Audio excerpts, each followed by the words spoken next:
right. Hello, everyone. Good morning. Abigail, thank you so much for joining us today with Steps Foundation. We're going to do a little introductions shortly, but really quick, I just want to allow some time for others joining us. Today, we're going to learn more about Steps Foundation, and we're going to talk about some best practices when operating your volunteer program, because remember, this month is Volunteer Management Month. So please take a moment, invite your friends over to the Facebook group, then tag them in this live so they can join in on the conversation. And then also, if you're catching us on replay, give us a hashtag replay so that we know that you are here. I see that we have some people joining us. Hey, Kim, how are you? I'm glad you are here. Yay, you made it. Hi, Regina. Hello. Thank you for joining us. Good morning. Good morning.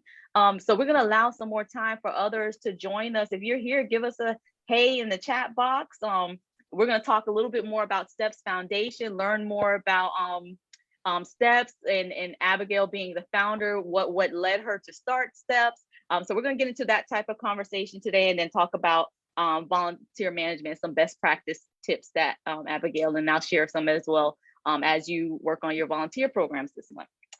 So we'll give it some time. Yes, let's see. So something I'm going to talk about while we wait on others to join. So, and I know, Abigail, you joined in last week when we were talking with Miss Murtha over at UCF about their service learning program, and we assigned some homework to some people, everyone that was watching, to sign up for the service learning program. And I know, Abigail, you also use the program. We could talk a little bit about, so you want to talk about your experience with service learning while we wait on others to join? Listen, if y'all are not utilizing the service learning program, you are missing out. Mm-hmm.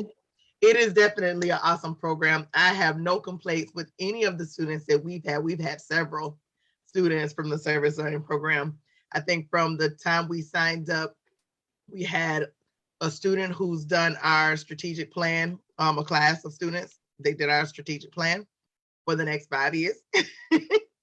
Yep. We had two students that did case studies. One focused on volunteering and what that looks like with a brand new organization. We've had a student that's done grant writing for us. So we did do that one. So I mean, working with those students, they're awesome. And a lot of them, because depending on what year of the program they're in, if they like your organization, when they have to choose another project, they want to come back to you. So treat them well. Yep, that's true. Yep. That's cool that you got that. I haven't done the grant writing PT, and I'm waiting for it. And I know she said it's only offered once a year. Yep. We got it last year, and I was actually very shocked because it was at a weird point of the semester, because I'm like, normally they're doing it at the very beginning of the semester. But this student reached out and was like, hey, I need somebody. I saw your organization and I like what you do. Can I write a grant for you? And I mean, he did a phenomenal job. I think he helped us do the State Farm grant, which we're going to submit for this year. So I'm actually looking forward to submitting that one. Yay! That's so exciting. Yeah, so y'all, last week homework was to sign up for that service learning program. So if you have not did it, or you didn't if you didn't get to tune in, go back and check out that video last week live. We were talking about service learning. Definitely register for that. It's a really, really good resource. As we talk about volunteer management, that's one of the resources that you definitely want to sign up for. Let me see in the chat. Okay. Hey, Kim, I see you tagging. Good. So when you see the symbols with the circle and the line on it, that means that person is not in the group. So you have to first invite them over to the group. And you just go into the group and click on the invite button, invite them in. And then after that, they'll be able to come into the group. We'll go ahead and do the approval. They'll be able to come into the group and join in on this live. Okay, so please check that out. Hey, Dolly, good morning. Regina, yes, there is a link, and the link is in our, and let me see if I have it handy, I could go ahead and drop it in the chat box. Oh, I don't have it on this one. We'll share it with you, but it's in the group. last week's live had the link for registering for the service learning program. And if we get to it, we'll go ahead and drop it into here and tag you in there. All right, I think we're ready to get started. So Abigail, first and foremost, thank you so much for joining us today. I appreciate you. I know I can always call on you, and I just want to kind of start out by just talking a little bit about Steps Foundation and your heart and what led you to founding Steps Foundation. And if you want to share a little bit more about what you do at Steps for those listening. And as you're listening, if you have questions for Abigail, if you're just getting started or there's something that she shares that you have questions, go ahead and drop it in the chat box. Look, first of all, you know you don't gotta thank me. Look, we like sisters, so you know anything you ever need, I'm here, and I appreciate you just calling on us, and I appreciate you for giving nonprofits a platform to share and creating the resources for us to be able to utilize, because again, a lot of people didn't know about the service learning project, and a lot of them don't know that it's beyond just the state of Florida. You don't have to live in Orlando to utilize them. So thank you for always providing the resources that people need. Of course. Oh, thank you. But Steps Foundation, I mean, we were founded in 2019. Our organization focuses on family engagement, youth empowerment, youth leadership. We want to create holistic families. So a lot of people are like, oh, you just work with children, but no, we work with the whole family. Our goals are to make sure that high school students have what they need to live life once they leave home, because some of them don't know the basics of living. So we cover everything from career development to financial literacy to health and wellness to home living. And what home living entails is understanding the basic maintenance of your home, understanding how to not mix chemicals when you're trying to clean, because a lot of us grew up with parents who just threw chemicals together to make their home smell good, you know? So we want to make sure that they understand the safeties and the ramifications of mixing certain chemicals so that they don't pass out or injure themselves. Understanding what reading a lease looks like when they're going to rent apartments, and understanding what car maintenance is, because everybody wants a car when they graduate, but nobody knows how to maintain that car. So we're trying to help students to live life successfully once they graduate.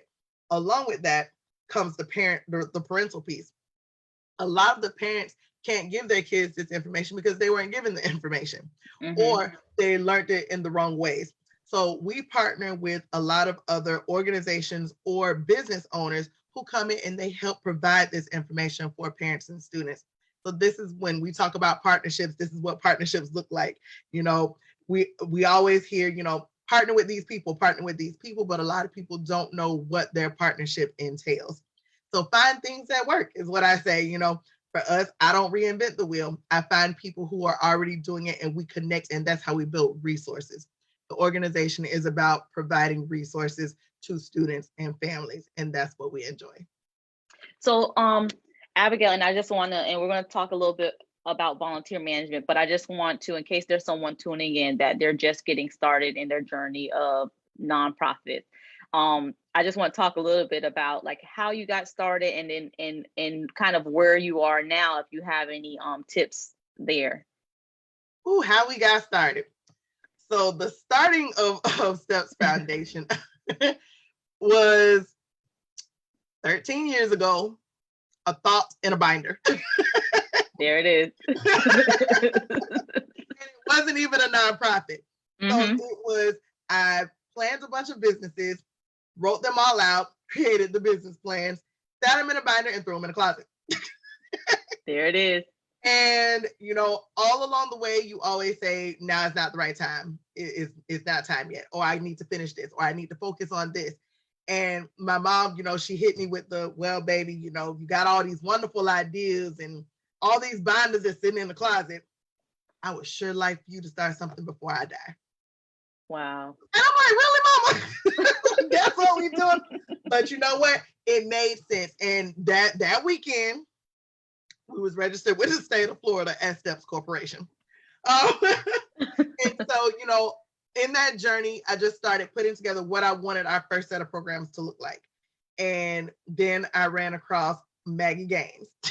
Mm-hmm. So if any of you know Maggie, y'all know Mm-hmm. Maggie coming with the no, baby. That's not what you should be doing. You are not a corporation. You are a nonprofit. I'm like, I was not prepared for a nonprofit. I got all this stuff together for a corporation. And she's like, no, ma'am. So she helped us revamp and turn everything around. So December of 2019, we were officially a 501c3 nonprofit organization. That journey was a little bit different for me because, again, I did not plan for a nonprofit, but I accepted the challenge. Mm-hmm. It's if you are just starting a nonprofit, I will say put your focus into the infrastructure of your nonprofit before you go asking for funding. I'm gonna let you just speak. I'm not even gonna say keep going, Abigail. Because I see it all the time. And look, no, I am not a nonprofit consultant, y'all. No. But I see it in every nonprofit group I'm in. Everybody comes, I'm 501c3 approved, help me get funding. But you haven't even structured the back end. You don't have a board. Abigail. You don't have a working board. And you haven't even put into place what you're really going to do with those funds. Funders want to know what you're going to do with their money. They're not just going to hand it to you, and they want to see what is going to be the end result. So if you haven't even started a program, don't be asking them people for their money, because then they're going to look at you funny. And the last thing you want them to do is put your name on a list of they just asking, and then when you're really ready for it, they overlook you. So put your time into structuring the back end of your organization and then go and ask them for their funding. I say we've been now going for 2 years, and I still haven't applied for big grants. We're running off of donations. We're running off of small grants. Go for the small grants, y'all. the ones that like Walmart or Aldi's, things like that. But even still, put something in your back end that makes them say this is worth funding. So it starts with having a program.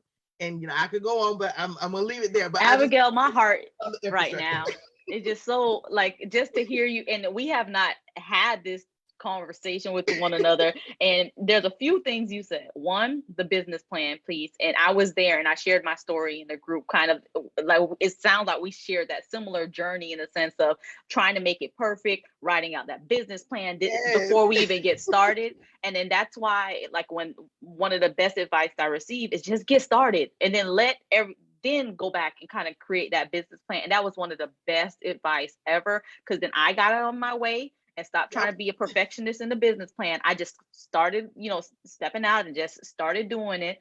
And everything, all the resources just came as, we went. That's one. Yeah. Then two, you reiterated, don't do it alone, which is a constant thing that I'm constantly saying is don't do it alone. As much as we want to sit here and do all our paperwork by ourselves and build our programs by ourselves and be that marketing person for you kind of reiterated that don't do it alone. You say you learned that lesson. You were like, I tried, and then I realized I need help. Yep. It's true. And then the third thing you said was that investing in your infrastructure. And that's something I try to share with organizations. You need to build organizational capacity. You have to kind of take care of the back of the house before you start, trying to seek that funding and do all that. So it's great because sometimes what happens is organizations, they get the filing, you got your 501c3, and it's like, now I need grants.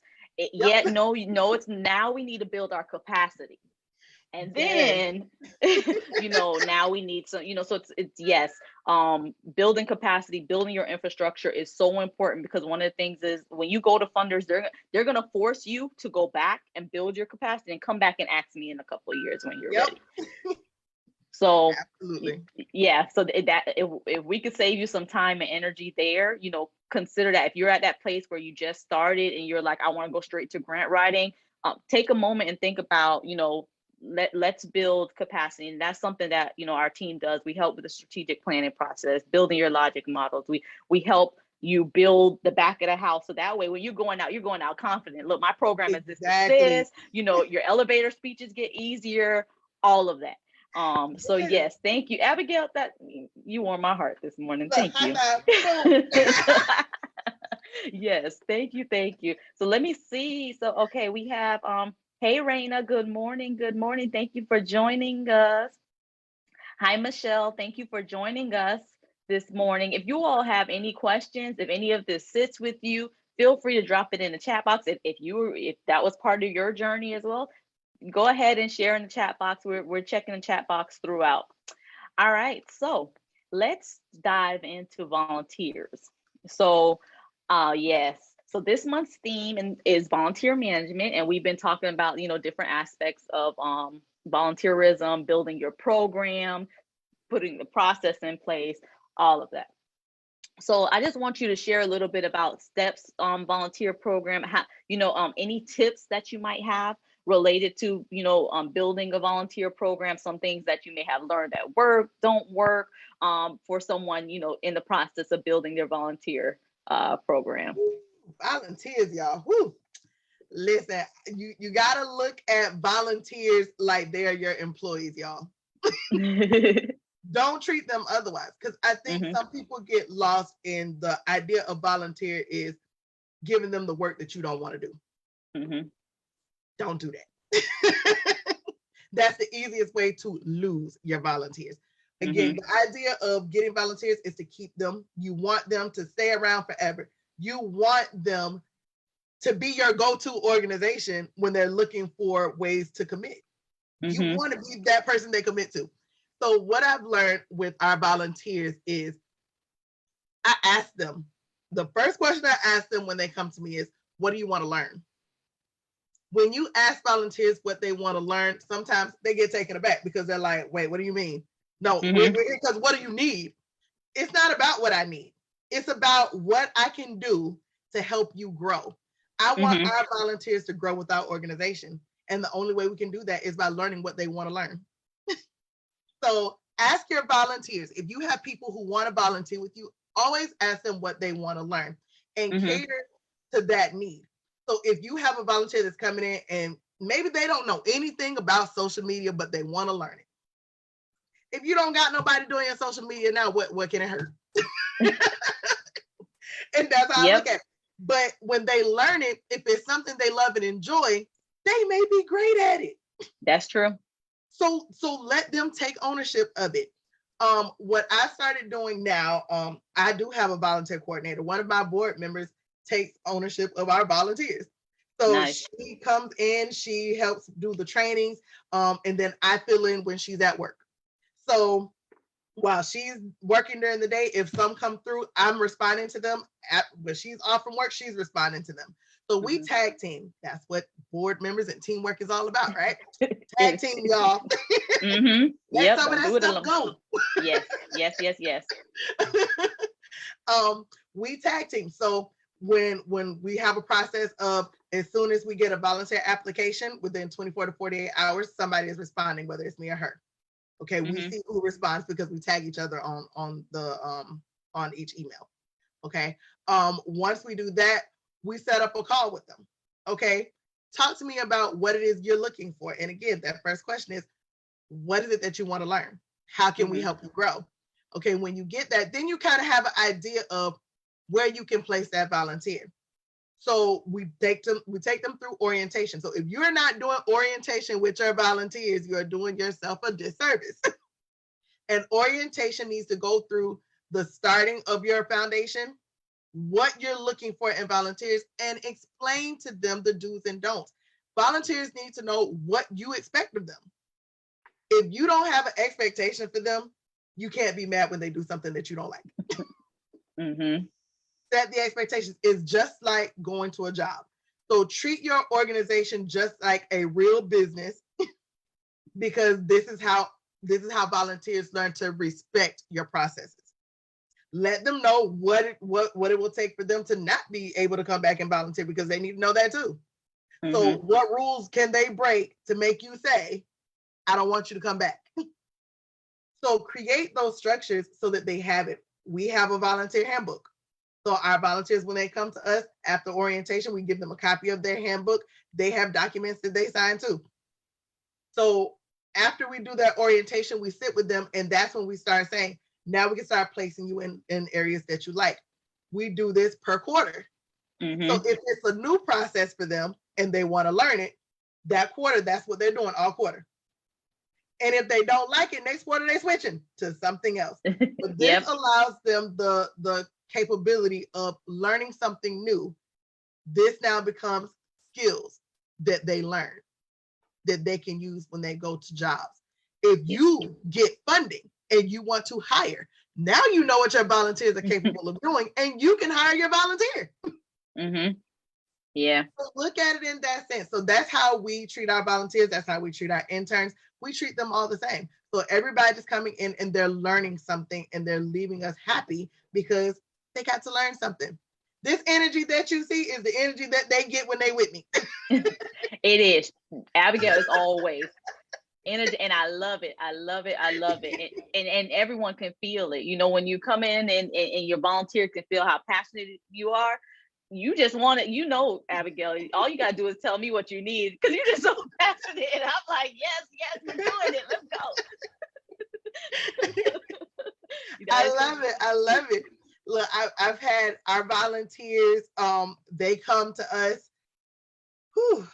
We got high school volunteers, and all my volunteers are not local, y'all. I got volunteers in New York. I got volunteers in Virginia. I got volunteers in Miami. My volunteers are not local. So yes, I do have some local ones, and they come to our in-person events. They're helping out, you know, but the rest that are handling things on the back end, I got people who we're now building our communications volunteer section. So these are those of you who get our newsletters, you know, now somebody else is about to start learning that process so that they can start dabbling in newsletters. You know, we have our social media team. So, you know, all that stuff that y'all see on our social media, all that is not me. Those are volunteers. There you go. We let high school students create that content, okay? Yep. And that's so true. And a few things that you touched on is knowing the volunteers' passion. And it's the same thing on our Love Our Youth on our nonprofit. And, you know, it's the same thing. Like, what are your goals? You know, what do you, because it's like the volunteer works differently when it's tied to their passion. It's like they take it and they own it and they bring it a lot further than you would by yourself. Absolutely. They run with it. Yep, they'll take it. Volunteers are absolutely amazing. We have some questions in the chat box that I'm going to go over to Abigail really quick, and then we'll continue the conversation. So, okay, we have Michelle, board advice, please help seeking new board members. Michelle, I'm going to get to your question after we finish the volunteer conversation, because we recently did a post of where to find some board members, and I know Abigail, we'll talk about board. Give us a few, let us finish up volunteers, and then we'll get over to we'll talk briefly about the board recruitment. And let me see. We have, okay, Kim asks, do you work a full-time job? And then that's a perfect question, Kim. And I think we both can kind of speak, because actually Abigail and I actually left our full-times around the same time. So Abigail, if you want to share a little bit about, you know, you managing the volunteer, and I know for me, I'm going to share a little bit about how having the volunteers helped me kind of get to that place. So Abigail, I'll turn it over to you, and then I'll add on, you know, my experience with working full-time at the time, working the organization, and what was happening in the background with volunteers. That's exactly where I was going to start with, that beginning piece, because I started my nonprofit while getting a master's degree. So I was in grad school, working full-time, doing internship part-time, had a part-time job, and raising my son, and he was homeschooling at the time when I started the nonprofit while still doing the nonprofit. So I know people are always like, oh, there's no time for my nonprofit. You make time. When you are passionate about something, you always make the time. Nothing can stop you. And so leading into when I decided to leave my full-time job. Now, I knew that when I finished my grad school degree, I was leaving my full-time job. There was no question. My job had notice a year in advance. There was no turning back. Okay. So they knew when July of 2021, Abby was no longer going to be at that job. My part-time job knew, because my part-time job was also where I was interning at. So I was doing double time there. So They knew when I finished my degree, I was not coming back. Mm-hmm. I made it completely clear. So what I did, y'all, was I prayed, because I said, God, I don't know what path you're leading me on, but I know I'm not going back to none of these. You didn't bring me this far to leave me. And so that is exactly what I did. Does my nonprofit pay me? No, but I am getting money through other sources. So that is where I'm able to sit down and focus on the things that the nonprofit needs. So no, I am not working at my previous full-time job. No, I am not working at my internship or the part-time job, but I couldn't be happier to be, blessed to be able to sit down to focus on our nonprofit to help it to grow and build in volunteers. Yeah, and I love that. And one thing I want to share, because Kim, I know you're asking about the full time, and there are so many nonprofit executives, founders that we were there where you're working full time, because it's the same thing. I was working full time when I started the organization. I was doing my master's program. All of that was happening, and then I was, operating the nonprofit as well. All of that was happening at this very same time, and what I was able to leverage was volunteers to help. So people didn't understand, well, where she get time to do all of this? Because I'm not doing it alone. So when I keep saying don't do it alone, that's what I'm trying to make sure people understand. Do not do this alone. So honestly, a lot of the work got done while I was working. Everyone kind of just was working on their own time frame. So while I'm doing my 8 to 5 and whichever, everything was kind of taken care of, and that nights was really my time. Nights and weekends were my time to really get into the program, make sure everyone got what they needed. I served more like that project management role, make sure everyone's on, anything I need to fill in, any resources I need to give anyone. That's kind of what I was able to do during those times to make us get, a lot further quicker. That's how we kind of grew so quick, and some people cannot understand that I would tell you that with our organization. They're like how, but so next week I'm gonna do this quick plug. Next week we're doing our PPT training, and if you have not signed up for that webinar, please sign up for it. People, processes, and technology. I'm literally going to share with you all how using those things can help you scale. They use it in the business realm, which nonprofits is a business, but you don't hear that much in nonprofits. And I'm going to talk a little bit about how you can use that to scale your nonprofit quickly. So if you are that person that's working full time and managing all these different hats, you can still implement this and have people, your volunteers, or if it's paid staff or contractors in, or whatever, that you can still have them working on the behalf of your organization to move it forward when you can't. So we'll talk a little bit more about that in that training. So please, register for that free webinar, and we'll hop deeper into that conversation about people, processes, and technology. I'm gonna go back to the chat box. Kim said, woo, I think this was when you were talking about all the hats you wore. Michelle said, superwoman, yes. Raina, it said, it's impossible to do it alone. That is so true.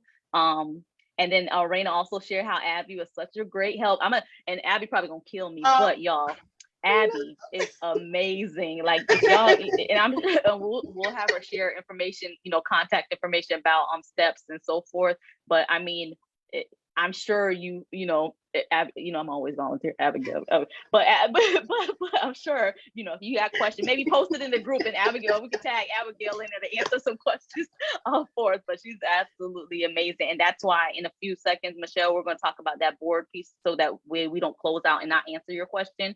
But Abigail is perfect to talk about that. Let me see. Michelle says, I found out the hard way when it comes to doing it alone. Yep. I think we all, and that's what we're trying to say.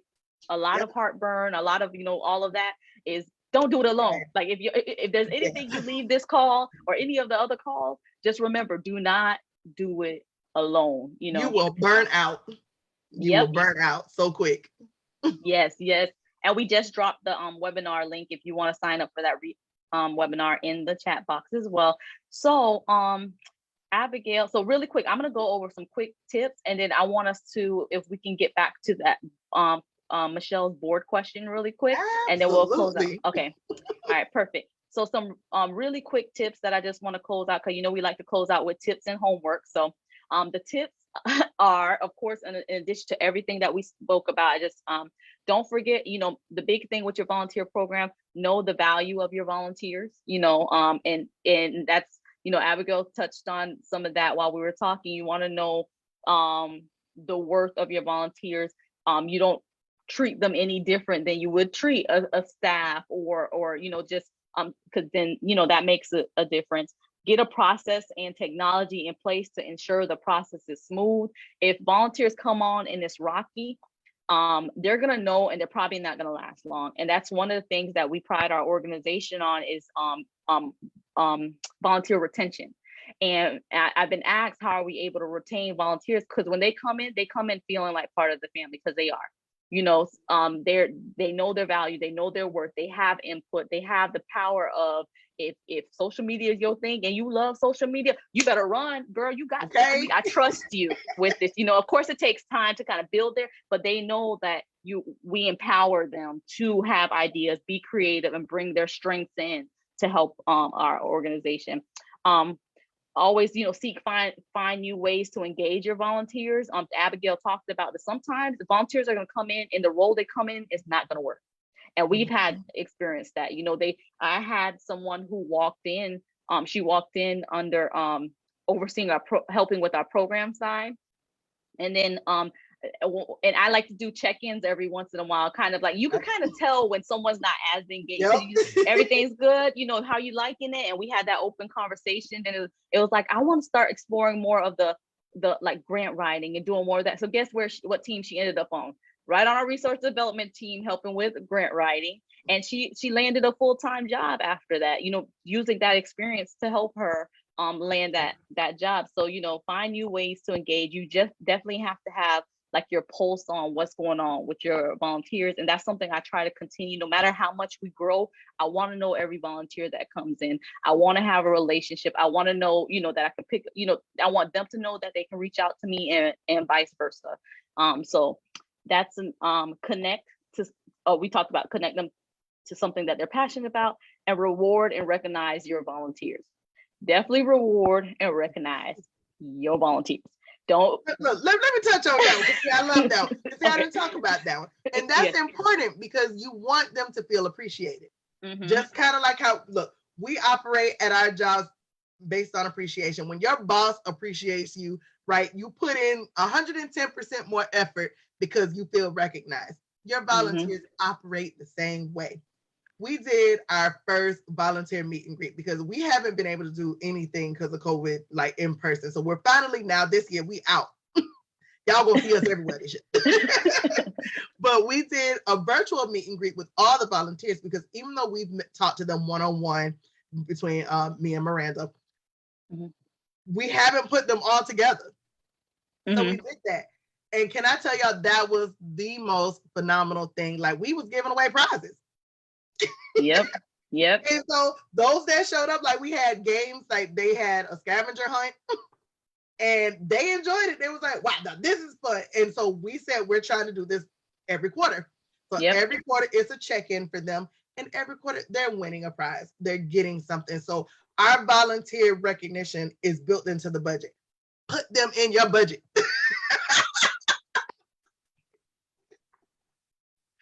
Give them something to recognize them. Put them in your budget. Create ways of showing your volunteers that you appreciate them. Make it a competition. Look and see how many hours your volunteers are donating to you. The volunteer that's giving you the most hours, give them a big prize. Yep. Ask people to donate those prizes to you so that you can give it to your volunteers. But yes, I love volunteer recognition. I think it's awesome because even before we did this meet and greet, we recognize our volunteers through certificates and through giving them gift cards if they've done like X amount of hours with us and things like that. So yes, appreciate your volunteers. Yep. Every Christmas, we show our volunteers appreciation. Yep. There you go. And see that, and I love it, Abigail, because that's something I shared in our past slides, is making sure that you have a budget for your volunteer program as a whole. Including this recognition piece in there, including because you're going to need some sort of software at some point as you continue to scale your program. to automate that process for the volunteers. And you know, your budget might start out small, but have something set aside and just you'll continue to grow it as your organization grow, you know. So definitely having that budget for your volunteer program is important. A few things I want to touch on really quick is, so in the Facebook group, remember there's a section that's called guides. So if you go to the guide section, you'll see all of our conversations and resources related to volunteers that was shared this month.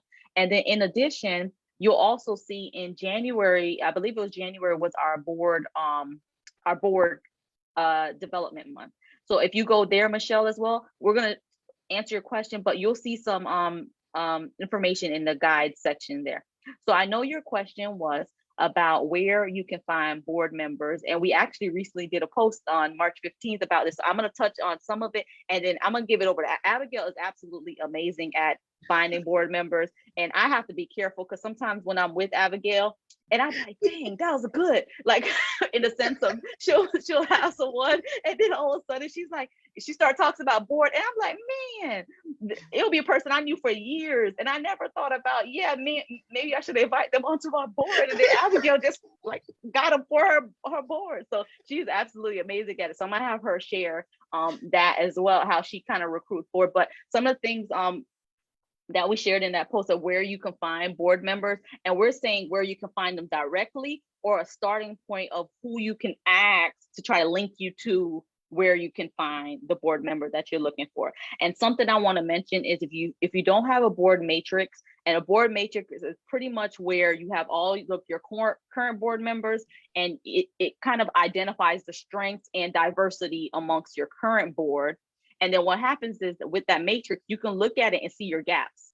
Like you can see, oh, I have a lot of my board that's between the ages of 30 and 40. I need more 40 and up, and 30 and under, kind of like you can easily look at this matrix and see where your needs are, so that when you're seeking, you're very strategic. Because the thing is, you don't want to have a board filled with all of the same people with the same strengths, the same skill sets, because that, you know, that can hinder your organization from growing. So where can I find board members? Your circle of friends and neighbors. Sometimes it's just access. So now you already looked at your matrix. You know what you need. I know I need someone in the accounting field that's possibly, if they're older than 40 or whichever, depending on my matrix, you know, great. But if not, they're in the accounting field, located in this area, because this is where we have the services, if possible. Then you might start putting that out there as you're in conversation with your circle of friends, your neighbors, local businesses, other nonprofit organizations, professional associations, professional and business contacts that you may have, major corporations, you know, they have their community outreach programs, local nonprofit support organizations or community foundations, news, print, features, you know, community leader. They have community leaders in there. You might just be going across your the media, your social media, you constantly see someone that you might need to start engaging with, or engage with people who knows that person, to see if you can kind of invite them over. But I just wanted to quickly name that's some places that you might be able to either find them directly or get connected to someone that will have your needs. Yes, so I'm gonna hand it to, so Abigail, anything you want to add on or share with that? Because I know you are like Abigail, like I probably should have asked her if I'm looking, when it talks about where to find them. Whenever I have a matrix or a need on my matrix, I know I just need to say, Abigail, where do you know? Where can I find this person? Because she's but very you hit them all, because the key word is in all of that she said. If y'all didn't hear nothing else, y'all, is networking. Yep, pretty much that sums it up. Network. There's no place or no opportunity that you should be missing. Network. Yep. Grow your network. So as you're talking to people, and see, I laugh at you because you're like, why are you always taking the people I know? Look, y'all, I am not ashamed to be like, hey, what you doing? I watch people, I see how they work, I see what they do. And if I think that they fit that part of the organization for us, would you like to talk about being a board member with Steps Foundation? Let's have a call. And they pick up the phone and they call. You know, we talk. And I seek opportunities. But before I ever ask anybody if they want to be part of my board, I'm watching how they work. Don't just invite random people to be on your board. Let them volunteer with you. See how they work. And you will know if somebody is going to be passionate about pushing your organization. You'll know if they're going to speak your organization name in a room that you're not in. And that's what you want. You want your board members speaking your name in the room when you're not there. Not somebody who's sitting silent and not saying anything when an opportunity presents itself for them to be speaking about your nonprofit. So you want people who are going to be helping put your name out there. You want people who are going to be helping bring in funding. You want people who are going to help you to grow. So network. It starts with, like she said, your social media pages. Look and see what people are out there doing the work that you think could be helpful within your organization. Again, that matrix is everything. We use a matrix too. And this is how I'm able to capture who else do I need on my board? And even if they're not on my board, who else do I need as a key component volunteer? Because key component volunteers, and I call these like your lead volunteers, right? These are the ones that you're looking at grooming into becoming your board members. Groom your volunteers because they're with you. They know they're going to grow with you. They're going to learn your organization inside and out. So what better person to move into a board role than a volunteer who's already helping you do the work? Groom them. Yep. That is awesome. I'm going to go right back to the chat box really quick. Let me see. Michelle. Okay, you said I need to do a matrix. Yes, a matrix is handy. Before you go out to look for any board member, go ahead and do a matrix with your founding board or the board that you have, kind of so you can identify, where and who you need to find. Kim says, I'll be calling you all every day. Get ready. We ready, Kim. Oh, Kim. Michelle said, thank you. Lord, I need this. Thank you. Good, Michelle. I'm glad that you found this information useful. Yes. And we appreciate you all for tuning in with us today. And Abigail, thank you so much for being here and just joining in on this conversation. You want to share where people can connect with Steps Foundation and any, I guess, any type of if you're looking for any particular your needs, what your organization needs, that you never know, if you want to put that, put that what out y'all there. need. We need everything. We always need something. No, I'm just like, you guys can definitely find us on Facebook, Steps Foundation Inc. On Facebook, Instagram, we're on LinkedIn. If you guys don't have a LinkedIn for your nonprofit, create a LinkedIn page for your nonprofit. This is where you also find professionals who want to volunteer their time and who are looking for board seats. LinkedIn, y'all. LinkedIn. Okay, so that was my next plug. But you can find us on LinkedIn. You can find us on Twitter. You can find us. We have what is it? A TikTok, y'all, but we don't really use TikTok. And we have it. Well, one of the kids said, "Why we don't have a TikTok?" So we created a TikTok. We're starting to use it, but you can reach out to me at info@stepsfoundation.org. I respond to emails. I get those. One of my volunteers also gets them. So definitely, if you have any questions, if you need help, we're here.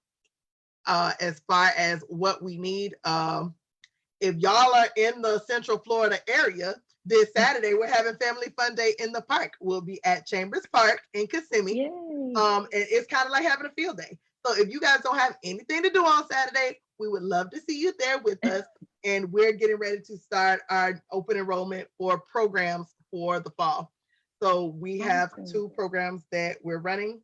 The survival program, which Lasheena's beautiful niece is a part of our survival program. Yes. And we also have a Retain Your Brain program, which focuses on mental health. So we definitely, if you guys want your children or students involved in our programs, we'd love to have them. They are virtual. So look, we meet you where you at. So we would definitely love to have anybody who wants to be a part of us while we're growing. So if someone wants to sign up for any of those series or find more information, they go to your website, correct? Yes, stepsfoundation.org. There we go. All right. So thank you all so much for tuning in. And last but not least, your homework If you have not joined one of our PPT webinars, please don't forget to register for our next one next week. It will be March 22nd at 7 p.m. You don't want to miss it. People, processes, and technology. This is a perfect month as we talk about volunteers. And we'll talk about how you can use those things to continue to grow your organization. The more you implement people, focus on people, process, technology, the second that you get it all figured out, guess what? You got to start all over again, but now you're going to the next level of it. So we're going to talk a little bit about that during our, well, a lot about it during our webinar. So make sure that you tune in. And if you haven't registered, go ahead and register. Feel free to share it. It's a free webinar. Feel free to share that information. And Abigail, I appreciate you. Thank you for tuning in and joining us today. And thanks again. Any last thoughts, Abigail, before we sign off? Oh, thank you for having me. I really appreciate it. Thank you all for joining in and watching. Those of you that are going to be watching the replay, thank you for watching the replay. And most importantly, y'all go make some awesome volunteers. Yes. Yay, you could do it. It's possible. All right. All right. Have a great rest of your day, everyone. Bye, y'all.